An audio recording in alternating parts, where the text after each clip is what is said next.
welcome back to my channel. So in the last week I've gained another 100 subscribers, which is absolutely massive for me. Like, I'm only a tiny channel. In the beginning, for the first couple of months, I'm pretty sure only my mum and Paul were watching these videos. So to gain such a large amount of followers, like, I know for big YouTubers it's not a lot amount, but for me it's huge, so thank you very much. And what I wanted to do today was kind of do a get to know me / mum tag video, so that you could get a brief introduction to me and my channel. So as you might know, I make cleaning, mum, parenting, home, lifestyle videos.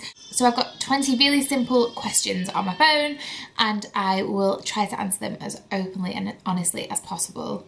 Number one, how old were you when you had your first child? I was 28 when I had Finn. I've just turned 29 in July, so I was 28. So not too young, but not too old. A good age, I feel. Number two, what was the hardest thing about being pregnant for 9 months? So I mustn't grumble because I had quite a good pregnancy in general. Like, some people get SPD and like terrible problems. I had restless leg syndrome, which was very annoying. In my second trimester. I had nausea obviously in my first trimester, but wasn't massively sick, so can't complain too much about that.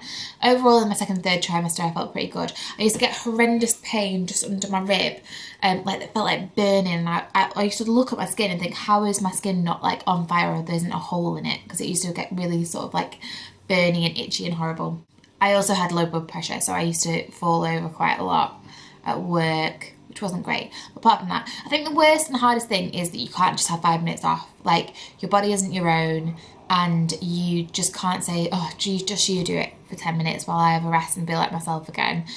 And sometimes you need that. It is a long and relentless road, and especially when you feel bad in the first trimester, I think the impending knowledge that you've got such a long way to go can feel a bit overwhelming, but I would say that it does get better. So bear with it. It's not great, it's not great, it's not to be recommended. Like, you know, the people that like being pregnant, you're insane. Like, I don't know what's wrong with you. You can't sleep when you're pregnant, that's an issue.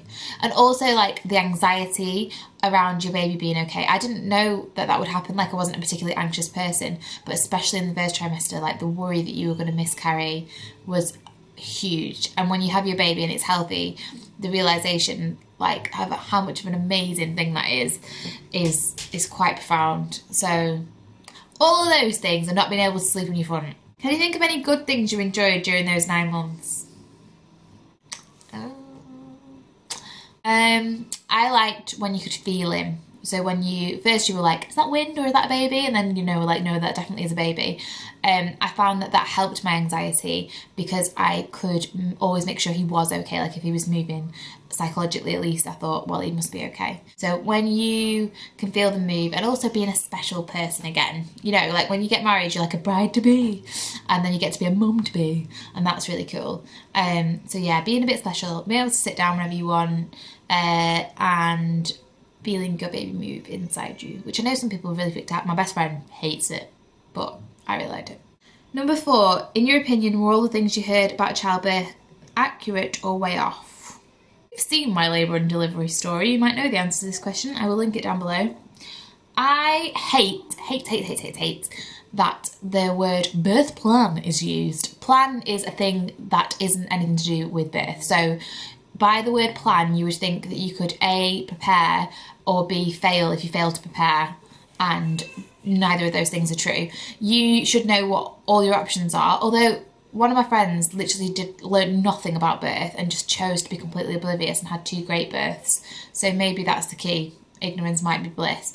I would say that having a plan in my head was a negative thing, because I felt like when I couldn't have a water birth because my waters had gone, I instantly panicked and was just like, oh my god, that was the plan. And I was quite open about birth as well. I was like quite chilled, and I was like, yeah, if that doesn't work, we'll try this. And, you know, I was a little bit open to like having the drugs and stuff. But I think having a plan at all, and also watching other people's birth stories, thinking that I could relate in some way to them, and that would give me a reference for how my birth would be. And in reality, no 2 births are the same. So the fact that my birth wasn't great bears no resonance on how your birth will be if you're a mum-to-be.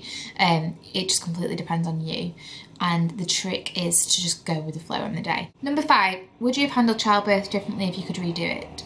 I would have taken the drugs earlier. No, I wouldn't have. I would have tried to centre myself. So basically, I went into slow labour and my waters was gone, and I had the threat of induction in the morning if I didn't progress because my chances of infection were really high. So I was going into early labour and it was really painful, and I just panicked. Like, I had my first major contraction and I just panicked, and what I should have done is like breathed and centred myself, and I was doing loads of hypnobirthing and like loads of essential oil stuff when I was pregnant, and that really helped calm me down when I was a bit panicky, when you feel a bit claustrophobic. But instead I just panicked and I tried to fight them, and it wasn't until like day 2 or 3 of my labour that I realised if you concentrated through the contractions, it was hard and it was tiring, but you could manage them. So I would definitely not panic again, and I wouldn't feel at all bad about taking the drugs, although hopefully if I hadn't have panicked I might have been able to do things without them, if that makes sense. I also wouldn't have gone to the hospital because I was turned away 3 times, and that was my biggest fear. I wouldn't have gone to the hospital until I could see that baby's head. What would be your advice for someone who's about to have a baby? My advice for someone who's about to have a baby is, don't be scared. Labour will be fine, your baby will come out in the end. Kerry Katona has done this 5 times and so can you. My second piece of advice is don't leave the house for 2 weeks. So buy the nicest pyjamas that you can afford, get up and get dressed every day into clean pyjamas, put a bit of makeup on if you can. Let people bring food to you, let people cook food. If they're going to come around and see the baby, they have to bring you something to eat. Let people do your food shopping for you, and just stay in that baby bubble for the first 2 weeks with your partner, because once the 2 weeks is up, it kind of bursts a little bit and real life seeps in. So don't go out for those first 2 weeks, especially if you've got a winter baby, like you're having a baby around about now. It's fabulous. What's the hardest thing about being a mum?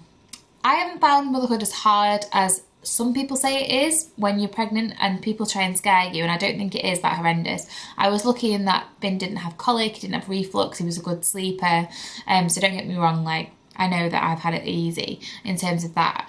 I think what you should also know is that it's a gradual thing. So when your baby's first born, they sleep for like 20 hours a day. So like, it's not like a whoa, bam, you're straight into like a massive routine. You do get time to get used to it. I think the hardest thing about being a mum is losing your identity a little bit. And I'm sure that if you're a breastfeeding mum, you might feel like this is even more heightened, I don't know, because your body isn't your own for longer. But not feeling completely yourself in your body, not having the time to do the things that make you happy. So like, what makes me happy is sitting in a library and reading a book in silence, and obviously that's not a thing that happens when you have a baby. Going to the gym, having the time to do that, just you're always looking after another person and you get very little time to look after yourself. So I think always communicating with your partner that you need a little bit of time for self-care, and just to have, like in the beginning, I used to go for a bath every night, even though I knew that Finn was going to scream in Paul's face for 15 minutes while I was in the bath. Like, Paul used to joke about it, he'd be like, come on Finn, let's go and scream in my face for a while. And I could hear him screaming, but I just needed 15 minutes to not be responsible for another human being and to take time for myself. So that is a way that you can get around it, but it is hard. It's hard, but it's amazing. What is the most surprising thing you discovered about becoming a mum? The most surprising thing for me was that I like my body much more now than I did before I had a baby. So I've always had a terrible, terrible relationship with my body, which has included like, you know, weight gain, weight loss, restriction with food, over-exercising, just general hatred of it. And the week after I gave birth to Finn, I looked in the mirror and thought, my body is amazing. Like, I used to say it to Paul when I was pregnant, I'd be like, I grew fingernails today, what did you do? I also think that, like, I was one of those people that I used to wake up before my boyfriend woke up to put makeup on so that he wouldn't see what I looked like with no makeup on. Once your partner has seen a human head exit your body, and in my case, me stand holding a bag of my own wee out of a catheter, wearing DVT socks, I think they're pretty okay with you, and therefore you should just be comfortable around them and comfortable in your body. So actually, the most surprising thing is that a mum bod is an amazing thing and not something that I am ashamed of at all. What is your best memory you have involving your child? I didn't have that rush of love thing. I think because I was on so many drugs, I had an epidural, I had diamorphine, I had a terrible reaction to the placenta injection at the end, so I was completely out of it for about 4 or 5 hours. I didn't have that rush of love thing when they put him on my chest. I just felt like I was going to pass out, basically. So I I used to every morning go downstairs and we had a rocking chair by the window, and I would set up and I would feed him his first bottle and we would sit all snug, and it was snowing outside. And about a week after I started doing that, I had this moment where I was just like, I smelled the top of his head, smelled the top of any newborn's head that you can possibly walk past. It's amazing. It's just like, it's like crack, like, not like crack, but you know what I mean? It's amazing. I had this moment where I was like, I made you. And I looked at his nose and his eyelashes and his mouth, and I was like, I made you, like, you're mine. And that was probably like my favourite, like, most special moment with him. What is the most exciting milestone? Most exciting milestone for me was when he could smile. So for the first sort of 6 weeks, you get barely any interaction with them back, like, and your hormones are all over the place. I remember him crying and me being like, I'm so sorry, I don't know what to do to help you. And then at 6 weeks, like, up until that point, you get like windy smiles and they're not true smiles. And then at 6 weeks, you can do something silly and then they smile for the first time and you just like, oh my God. Or the giggle, the first giggle. Oh God, like, you can be dead inside and that would affect you. What habit do you wish your child didn't have? This is very easy. So in the last, I would say, month or so, Paul, oh God, Finn, oh, that was a bit of a slip, wasn't it? Yeah, there's things that Paul does as well that annoy me, but Finn screams and screeches a lot. Like, and I know he's just trying to find his voice, I get it, but like, he will pick the worst environments, like libraries, restaurants, wherever we are. He doesn't do it at home, and he'll just go,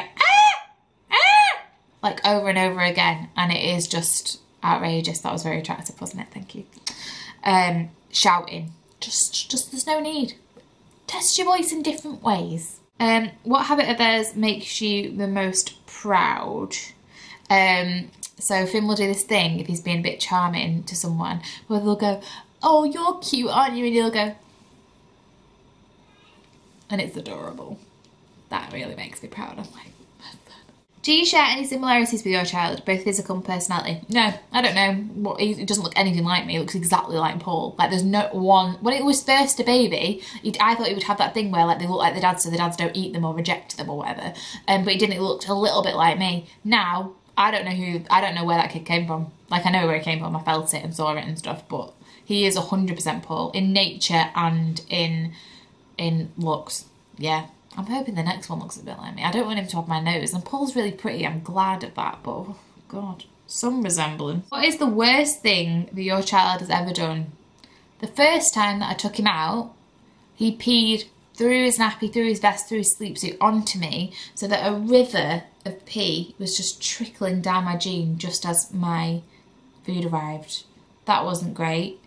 It's all poo and wee related. I mean, he's only 8 months, 9 months old, so there's nothing else that they can do that's terrible up until that point. We've had some pretty terrible poo namis. I've took him out of the car seat before, like lifted him up under his bum and then been like, well, that's just poo on my hand. So yeah, all poo related. Where would you like your child to be in 10 years? School, hopefully. Hope he will be at school. I just hope that he's a lovely little boy, and I hope he likes us. Like, I hope he wants to spend time with us.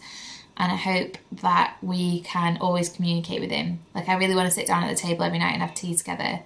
I hope he doesn't turn into one of those teenagers like my little brother, who just doesn't talk to you for 5 years, because that would be hard. What is something that having a child has taught you? Having a child has taught me that I'm more patient than I thought I was. Having a child has taught me to love my body. Having a child has taught me that you don't always get on with other parents even though you have being a parent in common, and you shouldn't try and force those friendships. Having a child has taught me to always speak kindly to your husband, otherwise it can be very easy to not. Did you imagine you'd be a mum at the age to become a mum? Yeah, I thought it would be about 28. I thought that when I was younger, I thought I'd be like 24, because you do, don't you? That seems ancient. But 28 is fine. And hopefully, if we were to have another one, the perfect gap for me would be about 4 years, and I'd be 32, which I feel like is fine. I'm not in the geriatric mother category. I hate that phrase, don't you? Just hate that phrase, geriatric mother. But I think at 32 I wouldn't be. I think it'd be fine, and hopefully I'd stay at 2 unless I had 2 boys, and then I might try for a girl. Describe your child in a single sentence. Feral. I don't need a sentence, I've got a word. He's feral. Like, he is just into everything at the moment. He screams, he tries to force feed you toast, he like rejects all the food that I make that's healthy, he screeches, he can't crawl yet, but he can get from one place to another in about 0.5 seconds, and I have no idea how. But he's amazing. And finally, how have you changed as a person since becoming a mum?